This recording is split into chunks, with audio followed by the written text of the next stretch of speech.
patinindigan ang pagtitipong ito ng Iglesia ni Cristo ay konkretong kahayagan ng suporta sa naunang pahayag ng Pangulong Bongbong Marcos na hindi sasang-ayon sa isinusulong na impeachment laban kay Vice President Sara Duterte.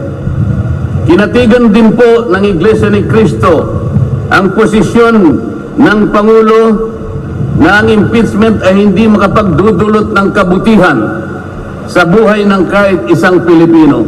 Hindi lamang ito pag-aksaya sa oras ng pamahalaan kundi makakahadlang din sa pagre-resolba sa marami at pangunahing problema ng bansa. Mataas na presyo ng bilihin, mababang kalidad ng edukasyon, infrastruktura, serbisyong pangmedikal, kriminalidad, seguridad at iba pa.